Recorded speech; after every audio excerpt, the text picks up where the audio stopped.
Felix here, and welcome to this pre-morning live. What a glorious day it is to be alive. Markets are looking pretty decent. There is plenty of good news out there, and I'm going to tell you all about it so you can make the most of it. Because our intention here is always to help make you more money by making you better informed and actually understand what the heck's going on out there. That's really the goal here. So I'm going to share my screen with you and go here. I'm going to hit you straight over the head with what the headline's all about, so you know what the heck's going on here. This year, in 2024, we have had 40, I kid you not, 40 all-time highs. And that's pretty unusual. We have had one of the top 16 or something like that starts to the year since 1929, something like that. But when was the last time we had 40 all-time highs after a year of nothingness, 2023? Well, 2013 kicked off a monstrous rally that would last 9 years. 9 years of smiles, an entire generation that thought the stock market only ever goes up. And, well, there was a little bit of blip in there, wasn't there, COVID, but we sort of managed to steamroll over that by printing $4 billion. In the previous one to that would have been 1985. That kicked off 3 consecutive years, one misery in 1988, and then another, 11 years of glory from 1989 onwards. And that's pretty much it. So typically, when you get a year with 40 all-time highs, it is followed by more glorious years to follow. We've never actually had a year with 40 all-time highs or more, where actually, I correct myself, 1961. But that was that Cuban Missile Crisis or something like that? That wasn't really the market's fault, was it? That was just sort of the world trying to kill itself. And 1929. Okay, 1929. So you could say, thank you for cheering us up, Scott. You could say that this is the beginning of the end. I should have changed the title of the video. I should have said it's all over. The end is near. Jump off the nearest bridge or cliff because you have 30 years of misery ahead of you. But no, I don't quite see it like that. I think if you look at the data that we've got, and I'll show you some more of that in a moment here, things look pretty bloody glorious from where we're sitting here. Almost as glorious as our portfolio, which is up 93%. And someone complained yesterday, Felix, how come your portfolio is always up 93%? How's that possible? Because September. And what do I do in September? Basically nothing. I sit on my hands with a couple of very few trades, which I'll show you in a moment. So if you want to learn how we are up 93% so far this year by sitting on our hands most of the time, come and join me literally today. Yes, today on this glorious Tuesday at 8 p.m. Eastern Time at felixrenzelog/challenge, and I shall teach you for 2 days, about an hour each day, how we do it. I'll teach you the rules, and you walk away with the rules. Does that sound fair? I think that sounds fair. Drew, thank you very much for the like. I appreciate that. Okay, here is some more good news. This comes straight from the lovely fuzzy people at Goldman Sachs, who only ever think of kittens. There's a kitten running around here, actually. He's complaining that I'm not playing with her, saying, could you hurry up? We've got more important things to do. She's, of course, right. CTAs, which are algo funds, computers, going to buy $9 billion of US stocks this week. Corporates are not buying anything because they're in a blackout period, which is 96% of all S&P members are in a blackout period by the end of this week, which also means if we get through this week in a decent shape, then we should probably become a little bit more optimistic. Because if we can survive without buybacks, then I think we're doing quite all right. Pension funds have also flipped. And Goldman Sachs says they're going to buy $4 billion of US stocks by the month end. Why? Bonds have gone through the roof. That's really why. So the bonds are more valuable. Therefore, they have to sell some bonds and they have to buy some stocks. It's sort of the rebalancing thing that's going on there.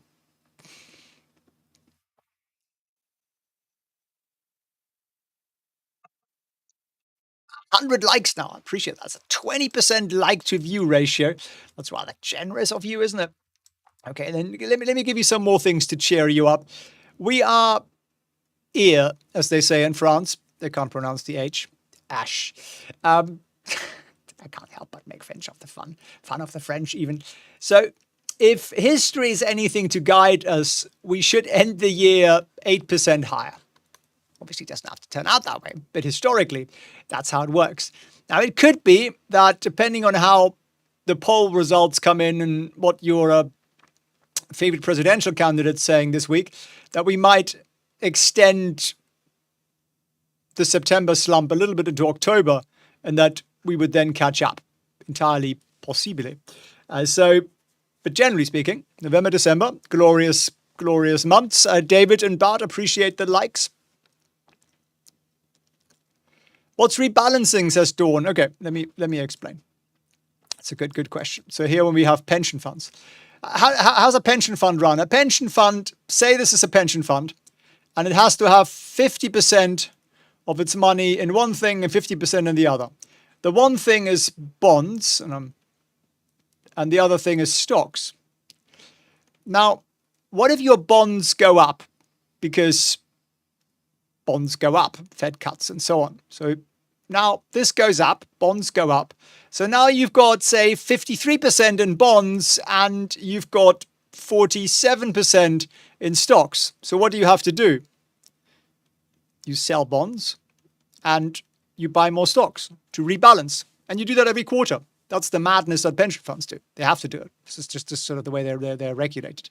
Now, it might not be exactly 50-50, obviously, but that's basically what they have to do. Hence, them buying $4 billion of stocks by the end of the month, according to Goldman and Sachs.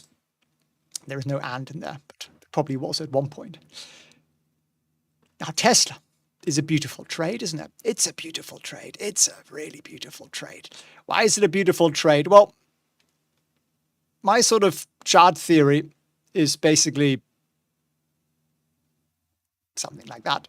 We took out this high here and that high here just 3-4 days ago. That propelled us higher. You could have been in the trade a little earlier. Maybe you could have gotten in say, here. But either way, you're laughing, you're smiling. Right now, pre-market, we're trading at about $254, as I was checking. $254. That looks like a 5. Doesn't look like a 5, does it? And what's our resistance now then? It's 260. So that little green bar there at 260 is still the resistance. But it seems that Elon is slicing through it as he is slicing through the heart of the Italian prime minister, who seems to be rather fond of the chap. PayPal is another one of our trades we got open right now. And I said we don't have a lot of them open. So what would you do if you were trading PayPal? Well, you'd probably get in around about there. You might be a little bit more cautious and careful. I usually am that chap who gets in just a little bit later. And we would connect something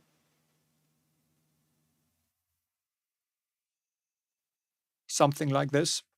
Hang on. Something like that. It's never exactly precise. Something like that. And then we would say buy here, which is what our clever little indicator did. At sort of, what is that, 65 something? And oh boy, are we rallying up. And we're rallying up on really nice, strong volume down here. So the party is on and on and on, which we're very happy about. So we're making some nice dosh over there with PayPal. And here's another one. I just popped on my screen up this morning. And this is a random ass stock. Pardon my French. This is called RHP. This is not a trade recommendation by any chance. I'm not in this either. But it's popped very, very nicely. And 2 days ago, seems to still be doing it. Volume's nice and strong. And I like patterns like this, and I show you why. When you have stocks that sort of go sideways for quite an extensive period of time, something like that, right? And then down here, okay, that isn't quite so perfect. But you get the idea. So we had that point here, this point there, that point here, this point here. And when you do that for a considerable period of time, you know what happens? People get bored and tired of the bloody thing and they sell it. If they want to sell it, they just sell it and they give up.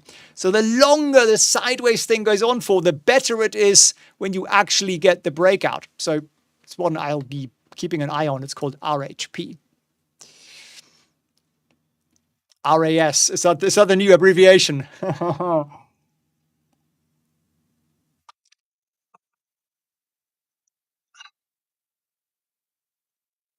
And guinea pigs there, you got a good point. You want to look at resistance.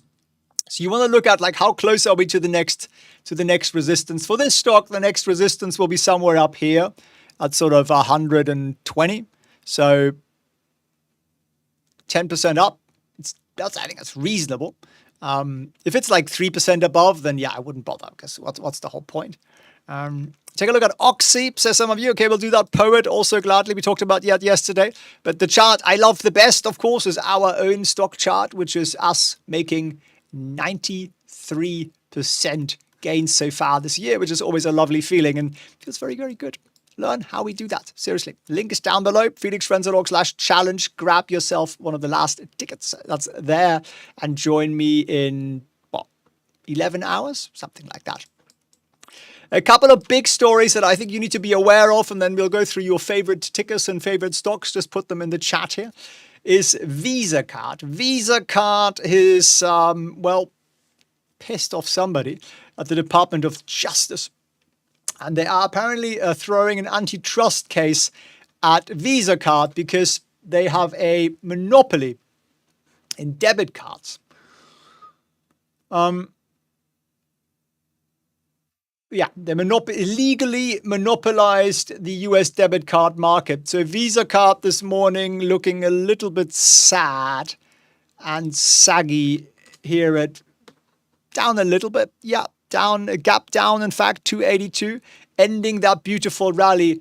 Now, if you had some rules and you were in Visa card, would probably break your rules, wouldn't it? Probably kick you out of the trade, which might not be a bad idea at this point. So yeah, that's not a good story. I'm sure MasterCard's being dragged into the mud as well, down a little bit too.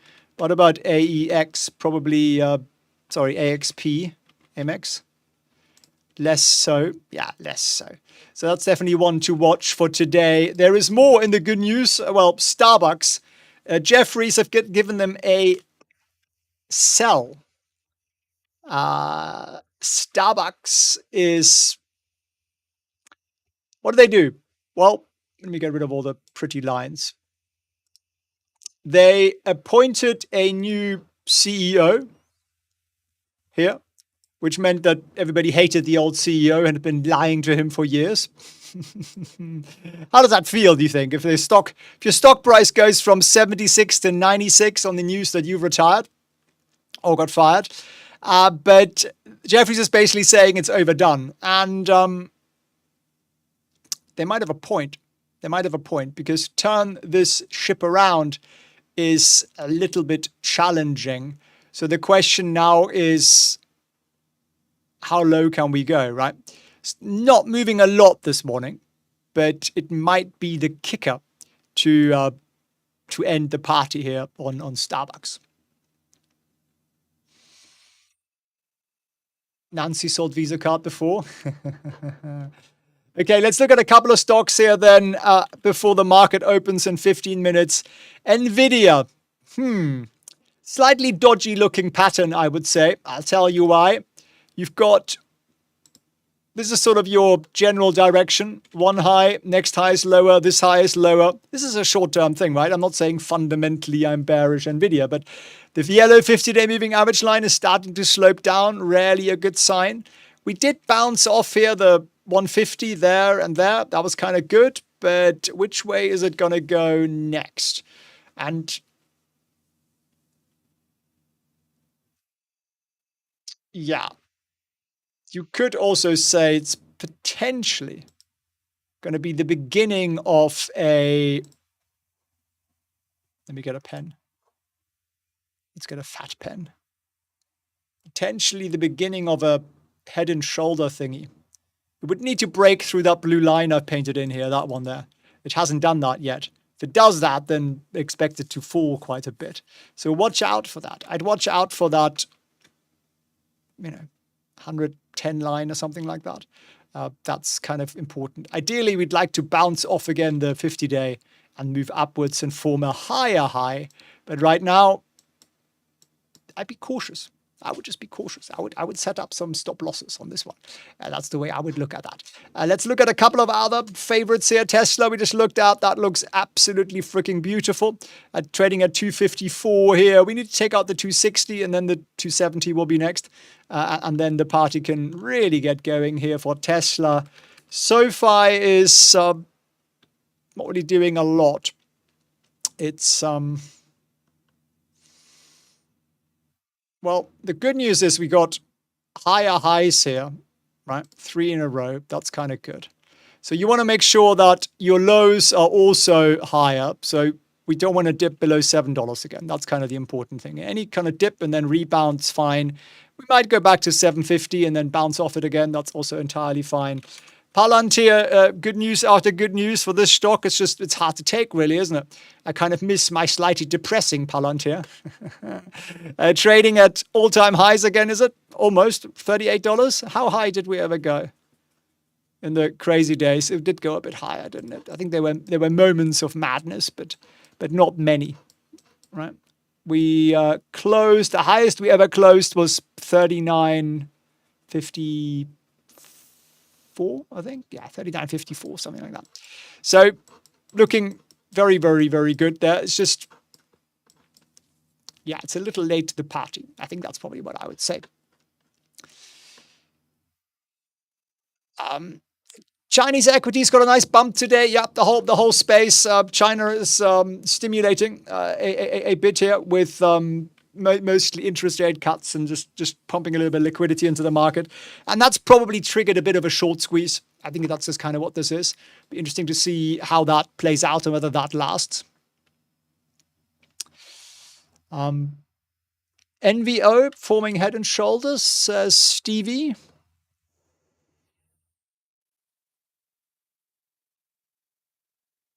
This sort of little thingy here. Don't predict a pattern, I would say. I mean, am I seeing something you're not seeing? You're seeing something I'm not seeing? On a weekly? On a weekly? Oh, yeah. Ooh, ouch. On a weekly, that's a very, very nice head and shoulder, isn't it? Left shoulder, head, right shoulder. So what's the line you want to watch out for? Connect the armpits, basically. Connect the armpits. And then if you break below the armpits, you're in trouble. So yeah, on that basis, I see what you mean. It looks like we're in trouble. Our RSI has also gone down to the floor. And we're now below the all moving averages lines, which are now sloping down. So yeah, Novo is losing a little bit of oomph here, definitely. So it's been a big run up. But yeah, right now, I see what you mean. It doesn't look particularly... It definitely looks like a sell signal. Not that I'm telling you to sell it, obviously, but it does look like that.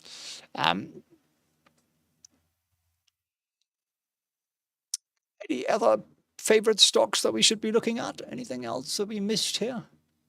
Rob, welcome to the party.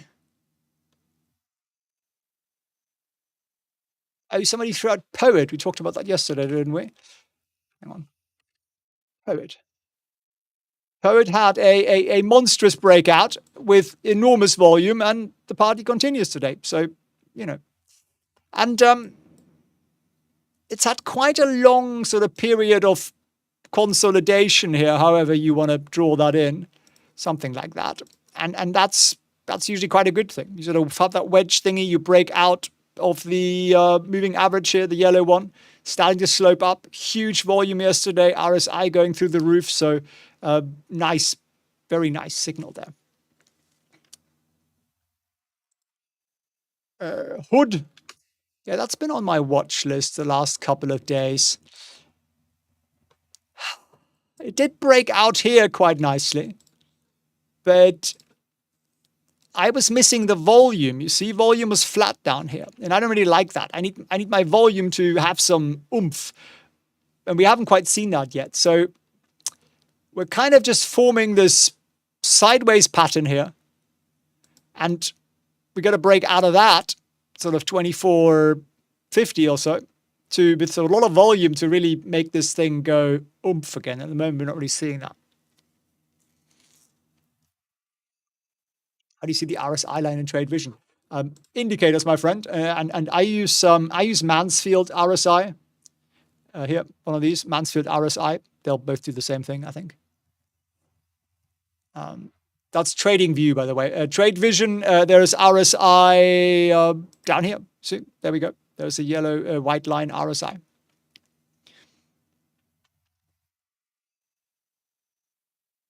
Okay. Any other stocks you want me to look at, chaps? Anything else? Oxy is here. Yeah, that looks horrible, doesn't it? It just looks horrible. Yeah, below everything. It's a falling knife, my friend. It's a falling knife. It's up a bit today because oil prices are jumping up a bit. I think on the China stimulus news, that's probably what's doing that. IWM says, John, good morning to you.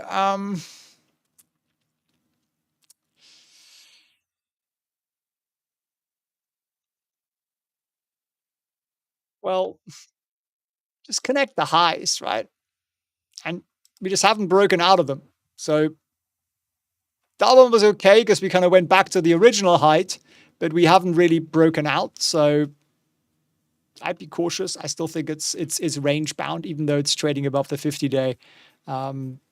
You might see it come back down to the 150 here at sort of 207.8, and maybe then it'll make another effort, and then we have to see whether it breaks out properly. But it hasn't done that so far. Math guy, good morning to you. Bank stocks. I'm relatively optimistic on bank stocks. I think they've had a very nice run. We made some nice money with them. You'd expect financials overall to do relatively well. Here we go. XLF just slightly off the all-time high there. Something like that. Was it an all-time high? I think it might well be. I think there's some individual stocks within it that might do better than the index, but there we are.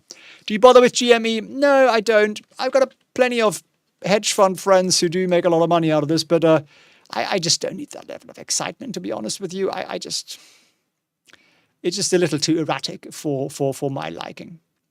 IWO, that's the growth stocks in the Russell.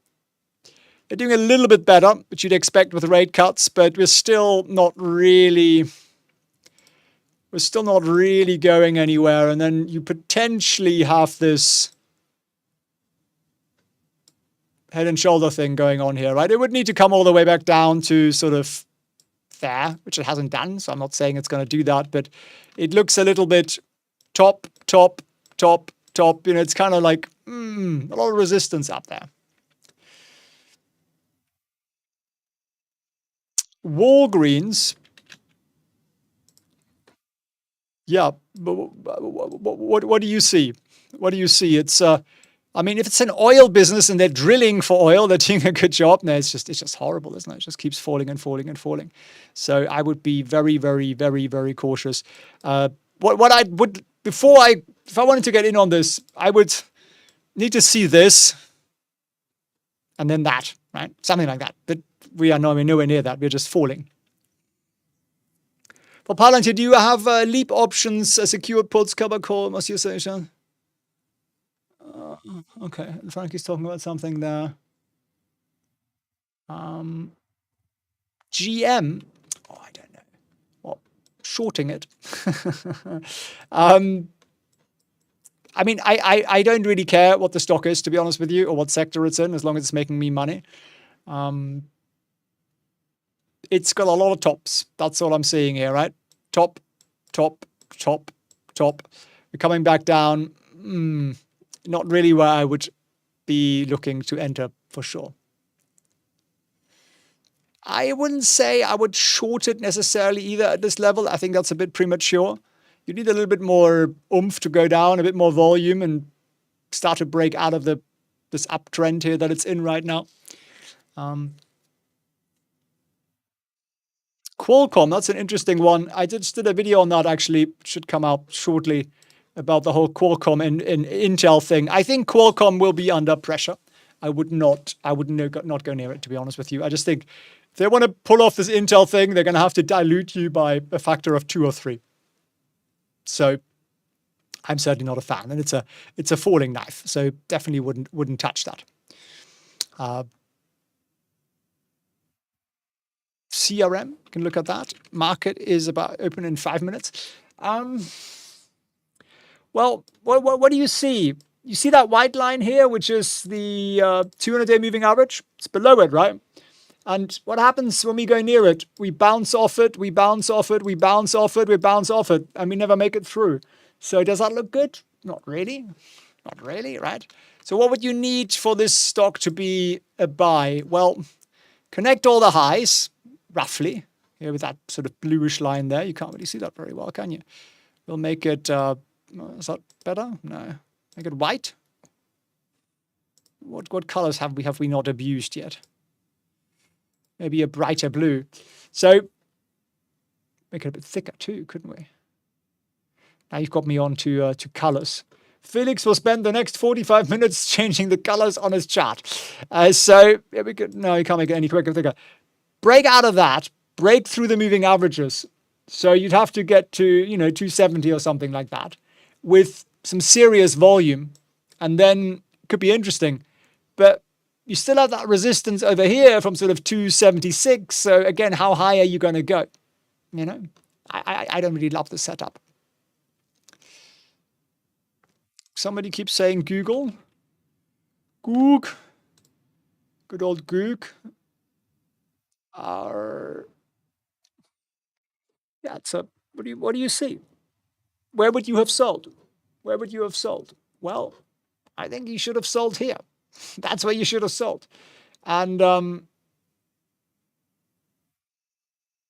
you should wait.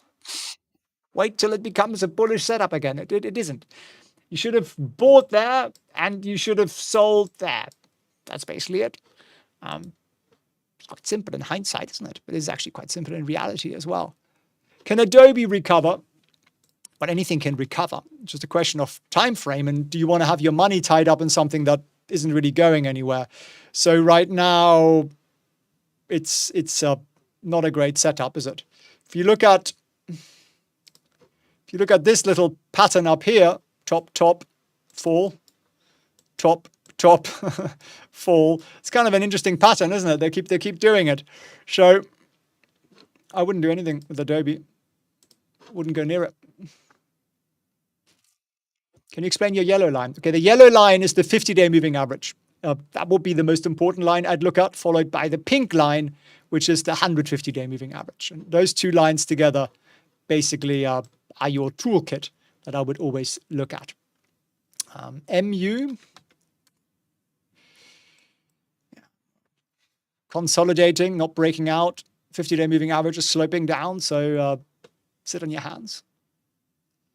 Shop, which is a stock I actually like, is it's flying. It's flying quite nicely. This is only my concern here. That's your resistance because we've been there. So a little hard to break through it, but at least it's a nice positive setup from a chart point of view. So. The market opens in 1 minute. Pre-market looks like this. Not too bad, right? Apple is green. Meta, Google is green. Visa is dumping 2.8% down because the DOJ is defending the little American consumer because apparently Visa has a monopoly, an illegal monopoly, I should say, on debit cards in the US. Tesla continues to fly 1.5% up yet again. Oil stocks are doing quite well because oil's up. And the whole chip sector doing pretty well. Microsoft flat.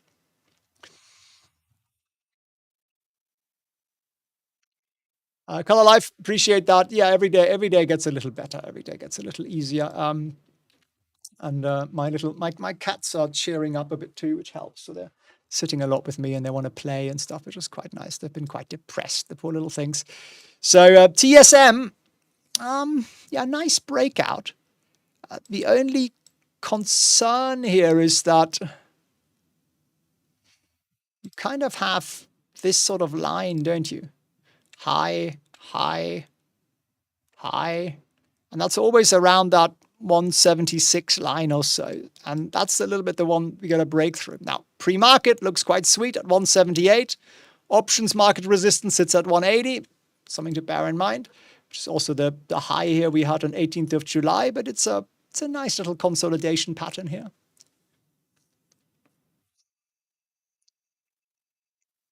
Leon, would you ever have members? Members? What do you mean, my friend, by members? We've got about 12,000 students. If you want to learn from us how we do what we do, then come and join us in about 11 hours at felixrenzelog.com/challenge, and I'll give you our 3-step trading system, and then you can learn how we do that for free, and that's sort of what we do.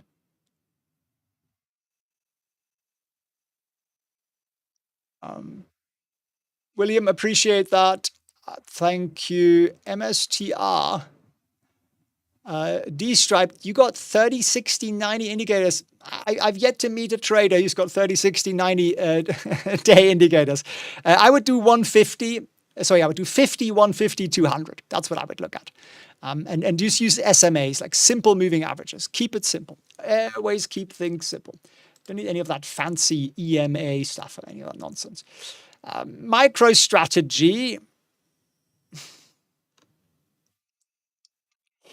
Breaking out here, our indicator says buy. Our indicator's been pretty good on this one, 220% up compared to buy and hold of 130%. I mean, buy and hold would have also been quite good. Yeah, I can see the point. Just volume's a little soft. Volume is a little soft. Other than that, it does look pretty good. I agree with the indicator here, but I could do with a little bit more volume.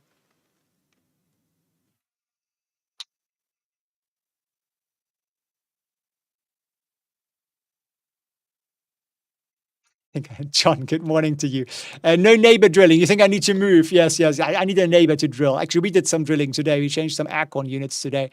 EL is rocking this morning. We haven't seen EL rocking in a little while. Where is EL? Our lovely list here. Estee and Lauder. Been a horrible stock for ages.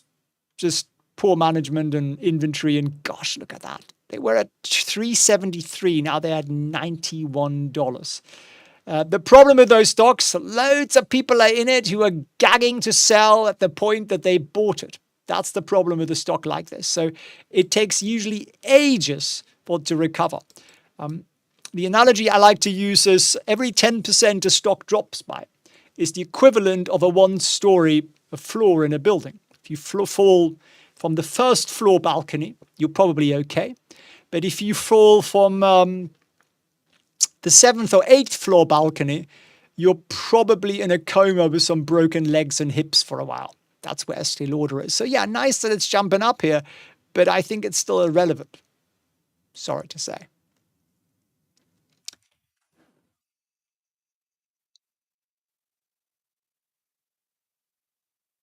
SMCI. Super microcomputer. Hate it. The chart hates it. That's all I need to know. So I don't really need to read the fundamentals or read the news or anything. The chart basically tells you what you need to know, and it says, don't. What if there's a trampoline at the bottom? There very rarely is, Danzo. Or you tend to miss it. Just imagine you just miss it just by an inch. Women buy cosmetics and hard times. They do, yes, they buy lipstick. It's true. But they stop buying, the $400 face creams and all the extra bits and stuff. So even though it's a resilient business, but people still cut back a little bit. And I think that's a little bit the problem here.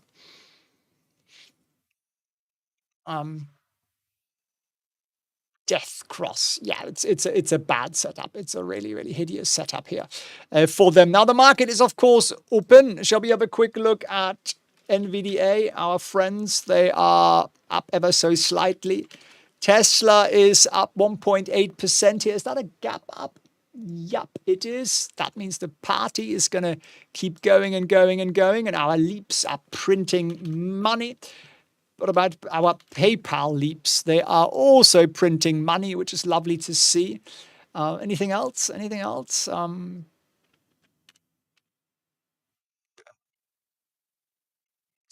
SBI is down again today. Interesting. Interesting whether we bounce off the 50-day here or not. Let's see. Let's see what biotech does.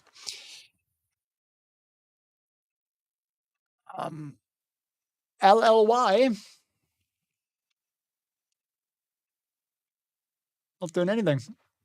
Not doing anything at all, which isn't a bad thing, but it's sort of just, are we in that kind of we're getting exhausted phase? I think that's kind of the question here, right? Are we just getting exhausted with fat drugs? I think what they need to do is they need to sell basically direct to the consumer. I think that's really what they should be doing. And I think Novo is starting to look into that, and that would mean higher margins, cut out the bloody middlemen. I don't know how that works with regulation, but that's what I'd like them to do.